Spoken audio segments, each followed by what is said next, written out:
इन्होंने नहीं दिया वोट, बस यही कह।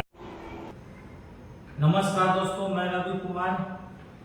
आज हम लोग बात करेंगे उत्तर प्रदेश में एक लोकसभा सीट है, फैजाबाद लोकसभा सीट। उसके अंतर्गत अयोध्या आता है, जो आप सभी लोग जानते होंगे।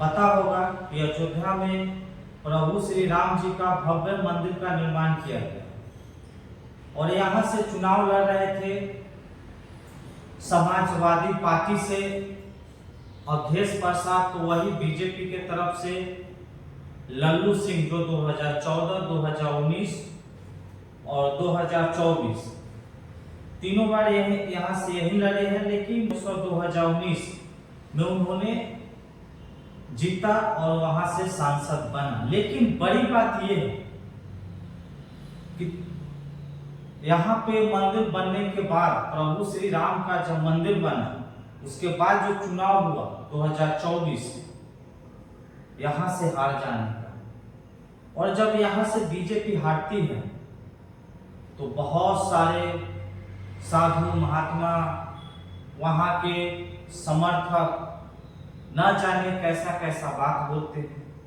जिनको नहीं बोलना चाहिए थे।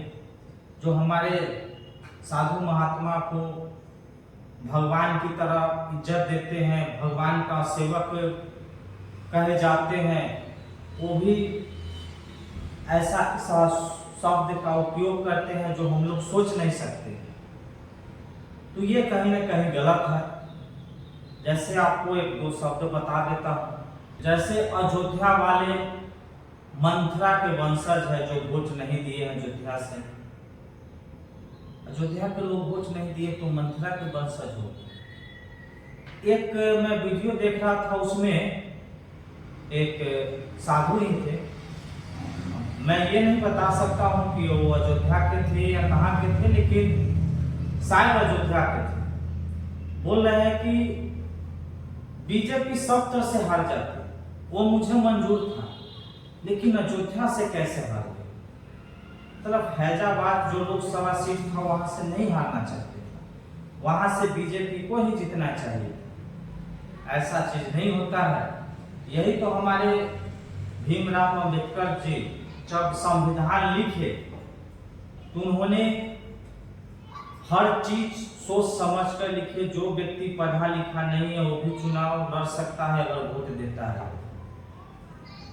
तो हम सभी को अधिकार एक बराबर मिला है। तो हो सकता है कि आप राम मंदिर बनवाए होंगे, उसमें जो गरीब वर्गों के लोग रहे होंगे, जो दलित वर्गों के रहे होंगे, उनको आपने जब घर खाली करवाए होंगे तो उनके पास दोबारा घर बनाने के लिए पैसा न हो। कुछ को मिला होगा पैसा, कुछ को नहीं मिला होगा। ये भी एक कारण हो सकता है वहां से हारने का। तो जब आम जनता को जब अधिकार अपना मत देने का, जब हर 5 साल में जब मौका आएगा, तो अगर आप अच्छा करते हैं तो आपको जनता जिताएगी। अगर उसको दुख होता है तो आपको जनता साइड करेगी। क्योंकि भगवान नहीं कहते हैं ना कि आप किसी के घर तोड़ के हमको यहाँ पे घर बना दीजिए। आप अगर एक मंदिर को भी साइड करते हैं तो उससे पहले आप कहीं पे जगह देखते हैं, उसका मंदिर का वहां पे निर्माण होता है। उसके बाद वहां से जो हमारे भगवान का मूर्ति रहता है वहां पे शिफ्ट किया जाता है और बड़ी धूमधाम से पूजा करके संपन्न किया जाता है मंदिर को। और आप किसी गरीब को ऐसे ही हटा दिए। मैं बहुत सारा वीडियो देखा था, अभी वायरल हो रहा था। तो एक कारण ये भी हो सकता है वहां से हारने का बीजेपी को। दूसरा कारण ये भी हो सकता है कि मैं तो राम मंदिर अयोध्या में बनवा दिया हूं, तो हमें कौन हरा सकता है। तीसरा कारण ये भी हो सकता है कि हम राम मंदिर बनवाए हैं, जनता के बीच नहीं भी जाएंगे तो वहां के जो अयोध्या के लोग हैं वो इज्जत बचाने के लिए कि हाँ अयोध्या में विकास हुआ है तो बीजेपी को ही वोट देना है। लेकिन जनता बुर्बक नहीं है, जनता समझ चुकी है।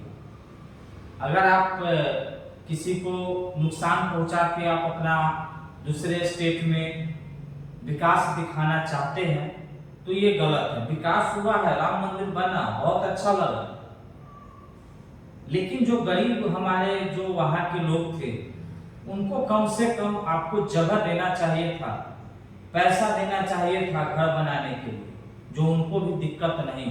आप एक तरफ भगवान का मंदिर बनवा रहे हैं, एक तरफ आप गरीब को रोड पे कर रहे हैं।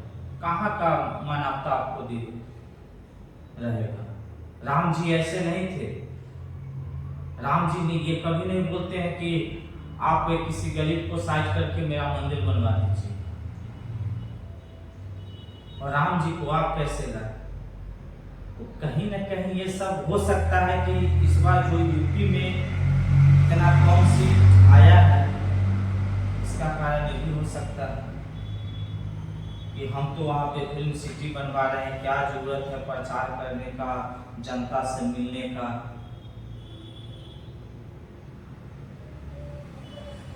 क्योंकि जो लगातार व्यक्ति जीत रहा है, अगर वो 54-55 हजार से हारता है, कम बात नहीं। और मैं फिर से जो अयोध्या के जनता को से नफरत कर रहे हैं या शब्द बोल रहे हैं, उनसे विनती करता हूं कि ऐसा नहीं बोले, क्योंकि लोकतंत्र में सभी का अधिकार होता है। अगर आपको हार मिला है तो आप हार का स्वीकार कीजिए, हार को स्वीकार कीजिए। जीत मिलता तो जीत के स्वीकार करते।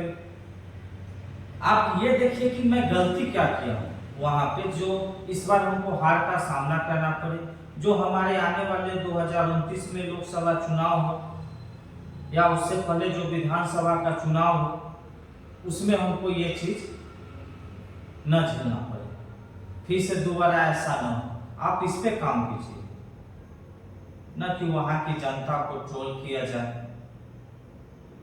साधु महात्मा जी, आप भगवान के सेवा करते हैं, आपसे लोग ये उम्मीद नहीं कर सकता है, आपसे लोग ये उम्मीद नहीं कर सकता है कि आप इस तरह के अभद्र भाषा का प्रयोग करते हैं।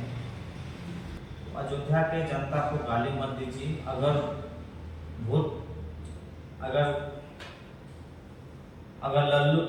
लल्लू सिंह को जनता नहीं जिताया था तो जनता नहीं हराया, कोई दूसरा नहीं हराया। हो सकता है वो काम अच्छा हो, जो घर टूटा हो या कुछ भी ऐसा वहां पे सही उनको नहीं लगा हो। आप लोग कमेंट में बताइएगा कि किस वजह से वहां पे हार का सामना करना पड़ा। और बीजेपी को इस पे ध्यान देना चाहिए, उनके कार्यकर्ता, उनके साधु महात्मा, जो भी उनके समर्थन है, कि अभद्र भाषा का प्रयोग करना चाहिए। इससे ज्यादा मैं कुछ नहीं कहूँगा। धन्यवाद।